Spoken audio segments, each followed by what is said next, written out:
사랑의 하나님, 오늘도 변함없이 저희들에게 은혜를 베풀어 주시고 하나님 앞에 나와 찬양하며 말씀을 나누어 기도하며 하루를 시작할 수 있도록 도와주시니 감사합니다. 세상은 하나님이 없다 말합니다. 하나님이 없는 것처럼 악인들이 자신의 것을 취하기 위해 남의 것을 빼앗기도 합니다. 또한 믿음의 사람들을 힘에 겹게 만들기도 합니다. 하지만 하나님은 분명히 살아계십니다. 살아계신 하나님을 바라보며 의지하며 승리하는 우리가 되게 하여 주시고 하나님을 믿지 않는 자들을 하나님께로 인도하는 우리의 삶을 살아내게 하여 주시옵소서. 이 땅에 아파하는 이들이 많습니다. 몸이 아파서, 마음이 아파서, 사람들과의 관계 때문에 뜻하는 일이 되지 않아서 또 코로나19로 지쳐있기도 합니다. 하나님, 그들의 아픔과 고통, 어려움들을 아시니 그들을 위로해 주시고 치료해 주시고 새 힘을 주셔서 다시 일어설 수 있도록 도와주시기를 원합니다. 꿈미래의 모든 가정들 믿음으로 하나가 될 수 있게 도와주시고 사랑으로 하나가 될 수 있게 하여 주시고 모든 것을 하나님께 맡기며 또 하나님께서 이루어질 것을 믿으며 살아갈 수 있게 하여 주시옵소서. 각 가정을 신방하며 나아가는데 하나님, 그 가정의 기도의 제목들을 들으시고 응답하여 주시옵소서. 또 서로가 서로를 위해 기도하게 도와주시고 서로를 알아갈 때에 더욱더 가까워지는 시간 되게 하여 주시옵소서. 하나님, 선물 주신 자녀들 하나님의 은혜 가운데 살아가게 도와주시고 하나님이 주시는 지혜를 통하여서 꿈과 비전을 이루어가게 도와주시옵소서.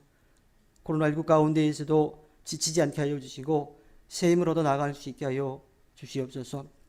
그들의 삶의 지뢰 가운데도 함께 하여 주시고 하나님께서 그 자리로 불러주셨음을 고백하며 열심히 일하게 도와주시고 일한 만큼 정당한 대가도 얻게 하여 주시며 그 모든 것이 하나님께로부터 왔음을 고백하며 값지게 사용할 줄 아는 지혜도 허락하여 주시옵소서. 오늘 하루의 삶도 하나님께 맡기며 나아갈 때 승리하게 하여 주시옵소서. 이 시간 말씀을 나눌 때 듣는 자와 전하는 자 주의 은혜를 나누게 하여 주시고 주님이 주시는 말씀을 통하여 듣고 깨닫고 마음의 식음에 결단하여 승리하는 삶 살게 하여 주시옵소서. 함께 하실 것을 믿으며 모든 것 위에 뛰어나신 예수님의 이름으로 기도합니다. 아멘. 시간 함께 나눌 말씀은 시편 14편 1절에서 7절 말씀입니다. 시편 14편입니다.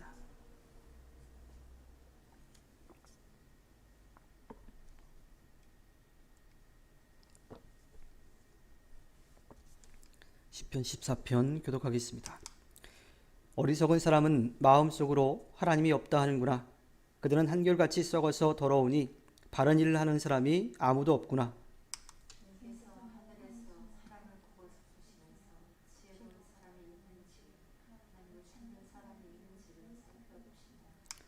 너희 모두는 다른 길로 빗나가서 하나같이 썩었으니 착한 일을 하는 사람이 하나도 없구나.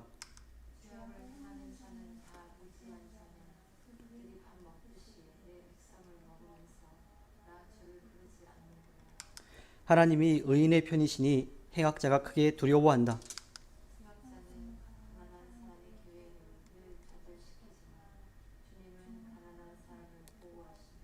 함께 읽겠습니다. 하나님, 시온에서 나오셔서 이스라엘을 구원하여 주십시오. 주님께서 당신의 백성을 그들의 땅으로 되돌려 보내실 때에 야곱은 기뻐하고 이스라엘은 즐거워할 것이다. 아멘. 오늘도 하나님의 이름을 찬양하며 하루를 시작하는 우리 모두에게 하나님께서 값없이 베풀어 주시는 그 은혜가 언제나 차고 넘치기를 소망합니다.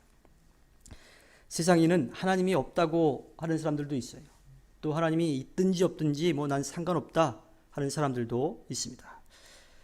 그들의 마음에는 하나님께서 계시지 않으므로 하나님은 그들의 삶에 역사하실 수가 없습니다. 무엇을 뜻하냐면 하나님께서 일방적으로 그들을 이끌어 가시지는 않는다라고 하는 거예요. 하나님의 사랑이 베풀어지려면 하나님의 은혜가 우리 가운데 누려지는 것은 하나님께서 베풀어주신 그 은혜, 그 사랑을 우리가 고백하며 가야 돼. 믿어야지만 그 구원의 은혜가 이루어지는 거죠. 그런 사람들 때문에 믿음의 사람들이 세상에서 때로는 어려움을 겪기도 합니다. 특히 코로나19라고 하는 뜻하지 않은 어려움 가운데서도 우리 믿음의 사람들이 좀 힘에 겨운 일들이 좀 없지 않아 있죠. 하지만 이 가운데서도 하나님의 놀라운 역사는 우리들에게 분명히 일어나고 있고 또 하나님께서는 우리들에게 기대하시는 것이 있습니다. 오늘 이 다윗의 고백은 하나님이 없다라고 하는 그 사람들 가운데, 그 세상 속에서 우리 믿음의 사람들이 어떻게 살아가야 되는지에 대해서 들려주고 있습니다. 오늘 말씀의 시작은 이 인간 사회의 보편에 대한 죄악에 대한 탄식으로 시작을 합니다. 사람들이 하나님이 없다라고 하는 그 세상 속에서 살아가고 있는 그것에 대해서 탄식하면서 시작하죠. 어리석은 사람들은 마음에 하나님이 없다라고 생각한다 그래요. 근데 어리석다라고 하는 말은 히브리어 나발이라고 하는 말인데, 그냥 지혜가 없다, 또 좀 이렇게 지능이 좀 떨어진다, 이러한 뜻이 아니라 그 마음이 완악한 사람들, 또 도덕적으로 결핍이 있는 사람들, 소위 말하면 좀 인간적인 그런 마음들이 아니라 자기 욕심만을 채우려고 하는 그러한 사람들이라고 하는 거예요. 이사야 32장 6절에 보면 어리석은 사람은 어리석은 말을 하며 그 마음으로 악을 좋아하며 불경건한 일을 하며 주님께 함부로 말을 하고 굶주린 사람에게 먹거리를 주지 않고 목마른 사람에게 마실 물을 주지 않습니다. 이렇게 말하고 있어요. 사람으로서 나누고 베풀고 섬기는 삶을 살지 않고 자기의 욕심만을 채우는 그러한 사람을 어리석은 사람, 또 시인의 고백 가운데는 악한 자, 그렇게 표현하고 있죠. 그래서 그들의 어리석음은 반드시 가증한 행실로 이어질 수밖에 없어요. 왜냐하면 나누지 않고 뺏으려고 하니까. 자기 좀 가졌다고 그렇지 못한 사람들 것을 빼앗는 그러한 삶을 사는 거예요. 그들에게는 삶 가운데 선이 없습니다. 그런데 시인은 안타깝게도 자기가 살고 있는 주변의 상황들이, 그 사람들이 다 그런 어리석은 삶을 살고 있다라고 이야기를 하고 있어요. 이러한 상황 가운데 하나님께서 굽어 살피시면서 지혜가 있어서 하나님을 믿는 사람들이 있는지를 보신다라고 이야기합니다. 그런데 인간은 너무나 부족한 존재이기에 다들 악한 길로 치우쳐 있어요. 말로는, 또 때로는 마음은 나누는 삶을 살겠다라고 말하고 마음 먹지만 실제로 살아가다 보면 그렇지 못한 경우들이 너무나 많은 거지요. 우리 안에 죄가 존재하고 있기 때문입니다. 사도 바울은 로마서 3장 10절에서 12절에 성경에 이렇게 기록되어 있습니다. 의인은 없다, 한 사람도 없다. 깨닫는 사람도 없고 하나님을 찾는 사람도 없다. 모두가 곁길로 빠져서 쓸모가 없게 되었다. 선한 일을 하는 사람은 없다. 한 사람도 없다. 사실 법이 없어도 살만한 사람들도 있기도 합니다. 그런데 그들이 언제나 그러한 마음을 계속 가지고 살아가지는 못하는 거예요.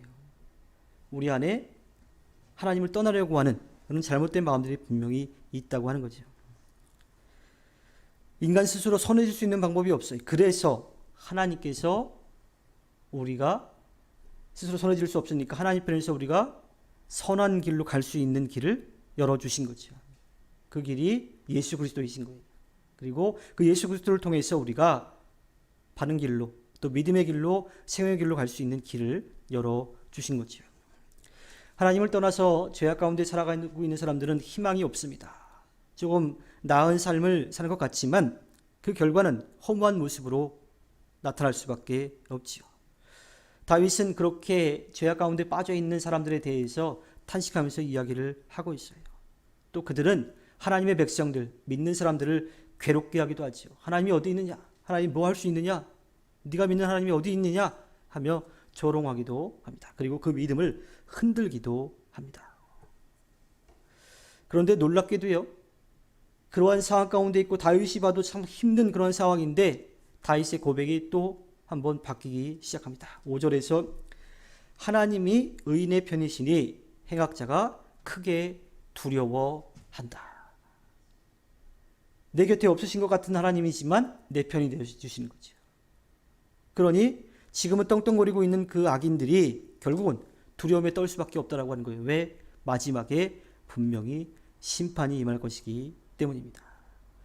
다윗은 그것에 대한 믿음이 분명히 있었어요.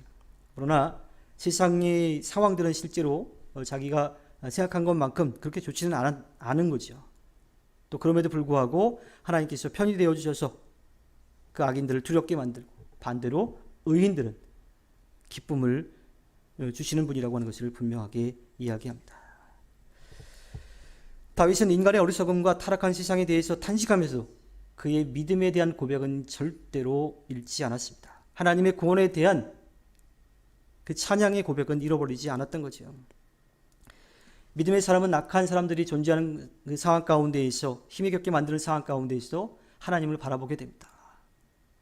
현실이 당장 바뀌지 않는다 하더라도 우리를 도우시는 하나님이 계심을 믿고 나아가는 거죠. 또 다윗은 이스라엘의 구원이 하나님의 성소가 있는 시온에서 나오기를 소망하며 노래합니다. 그들이 하나님을 만나는 장소였어요. 하나님의 은혜가 시작되는 점, 끝나지 않고 계속 흘러나오는 그곳을 바라보면서 찬양을 합니다. 또한 힘에 겨워 악한 자들에게 붙들려 있는 그 사람들이 풀려나서 자유롭게 살아갈 수 있는 기쁨을 바라보게 되죠. 다윗은 그것을 기대하고 소망했고 또 그것을 믿으며 나아갔습니다. 우리의 삶도 마찬가지입니다. 비록 세상이 우리를 힘들게 하여도 하나님께서 우리의 편이 되어주시고 그 악한 이들을 두렵게 만들 것이고 믿는 우리들을 기쁨으로 감사함으로 인도해 주실 것을 분명하게 믿습니다. 오늘 말씀 가운데 분명한 것은 우리의 세상이 죄악으로 가득 차 있다라고 하는 거예요. 그 죄악을 가만히 볼 수는 없습니다. 하나님께서 가만히 놔두시기를 원하지 않으세요. 그것을 사랑으로 바꾸어 나아가야 합니다. 비록 사회가 죄악에 빠져 있지만 또 죄악으로 가득 차 있지만 하나님의 구원의 역사도 우리에게 분명하게 있음을 믿으며 나아가야 합니다. 그리고 마지막 때에 하나님의 손에서 그 죄악이 심판받을 것을 믿고 믿음을 가지고 하나님을 찬양하며 또 기쁨으로 나아가 승리하는 삶을 살아내야 합니다. 하나님께서 허락하신 오늘 하루를 살아갈 때에 언제나 우리 곁에서 도우시는 하나님을 믿고 나아가 승리하는 꿈미래의 모든 가정들이 되기를 주님의 이름으로 부탁드립니다. 기도하겠습니다.